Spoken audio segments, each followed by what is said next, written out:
সজলের খুনের অপরাধে লাবুর সাথে সাথে মাস্টারমশাইকেও অ্যারেস্ট করলো পুলিশ। হ্যাঁ বন্ধুরা, ফুলকি সিরিয়ালে আজকের পর্বে তোমরা এরকমটাই দেখতে পাবে। পুরো গল্পটা জানতে হলে প্লিজ লাইক দিয়ে সঙ্গে থেকো। অফিসাররা রায়চৌধুরী বাড়ি গোটা তন্ন তন্ন করে খুঁজতে থাকে। এরপরে মাস্টারমশাইয়ের একটা রুমে যায়, যেখানে মাস্টারমশাই খাওয়া দাওয়ার পর রেস্ট করে। বড়বাবু বলে যে এটা কার রুম? তখন অংশুমান বলে যে এটা মাস্টারমশাইয়ের রুম, মাস্টারমশাই এখানে বিশ্রাম নেয়। এরপরে বড়বাবু গোটা তন্ন তন্ন করে খুঁজতে থাকে, তার সাথে দুটো কনস্টেবলকেও ডেকে নেয়। তারা চারিদিকে খুঁজতে খুঁজতে যখন আলমারিটা খুলে ফেলে, তখনই তো কনস্টেবল দেখে চিৎকার করে ওঠে, বলে স্যার এখানে এসে দেখুন। এরপরেই দেখানো হয় যে ওই আলমারির ভেতরে পলিথিনে প্যাক করা অবস্থায় রয়েছে সজলকে দেখেই অংশুমান অবাক হয়ে যায়। অংশুমান বলে যে এটা কি করে সম্ভব, এটা হতেই পারে না, এটা কি করে হবে? তখন বড়বাবু বলে যে সব কিছু তো নিজের চোখেই দেখতে পাচ্ছ, যাও গিয়ে রায়চৌধুরী বাড়ির সবাইকে ডেকে আনো। এই বলে অংশুমানকে ওখান থেকে পাঠিয়ে দেয়। এদিকে বাড়ির সবাই টেনশন করতে থাকে। বাড়ির সবাইকে ডেকে নিয়ে আসে অংশুমান। লাবু তো দেখেই চমকে যায়। লাবু বলে এটা কি করে সম্ভব? অংশু তুমি তো জানো আমি এইসব কিছুই জানি না, এটা একটা বড় ধরনের চক্রান্ত। এদিকে ধানুও ওই কথাই বলতে থাকে, কিন্তু বড়বাবু বলে যে এখানে সমস্ত কিছুই রয়েছে নিজেদের চোখের সামনে। কিসের ষড়যন্ত্র?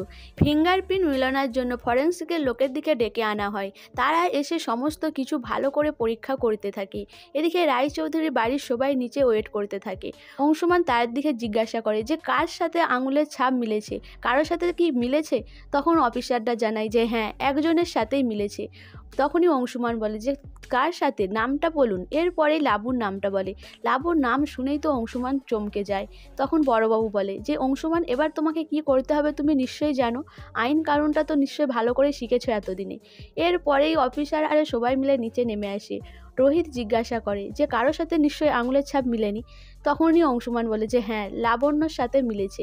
লাবণ্য তখন চমকে যায়, বলে এটা কি করে সম্ভব?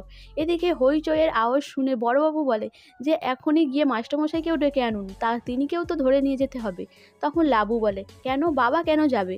বলে তিনির ঘরে বডি রয়েছিল, আর তিনিকে যেতে হবে না? তিনিকেও তো অ্যারেস্ট করা হবে আর জিজ্ঞাসাবাদও করা হবে। এরপরে মাস্টারমশাই এসে হাজির হয়। মাস্টারমশাই বলে যে কি হয়েছে? তখন বড়বাবু বলে যে আপনার বাড়িতে খুন হয়েছে, আপনি আর আপনার মেয়ে দুজনে মিলে ষড়যন্ত্র করে এটা করেছেন, তাই আপনাদের দুজনকেই আমার দিকে গ্রেপ্তার করতে হবে। এদিকে রুদ্র এসে হাজির হয়।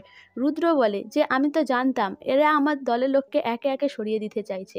তখন মাস্টারমশাই বলে যে রুদ্র তুমি নিচে নামতে নামতে একদম তলিয়ে যাচ্ছ, আর আমি সেটা ভালো করেই জানি যে তুমি আরও নিচে নামতে পারো।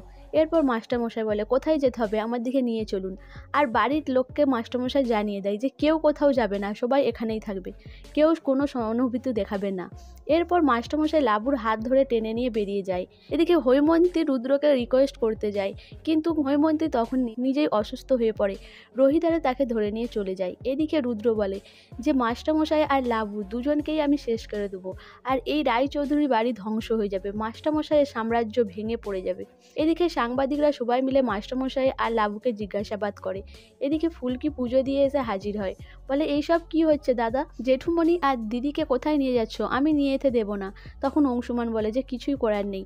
তখনই ফুলকি বলে যে দিদি তুমি চিন্তা করো না, আমি যত সম্ভব তাড়াতাড়ি তোমার দিকে ওখান থেকে আমি বার করে আনবো, আর আমি কথা দিচ্ছি। সব বন্ধুরা, ফুলকি কি এটা আদৌ প্রমাণ করতে পারবে যে রুদ্র এই খুনটা করেছে? কিভাবে লাবু আর মাস্টারমশাইকে ছাড়িয়ে আনবে ফুলকি? তো তোমাদের কি মনে হয় অবশ্যই আমাকে কমেন্ট করে জানাবে। আর আমার ভিডিওটা ভালো লাগলে প্লিজ সাবস্ক্রাইব করে দিও, আর ফেসবুক থেকে দেখলে অবশ্যই ফলো করে দিও, আর তার সাথে সাথে একটা লাইক করো আর শেয়ার করে দিও।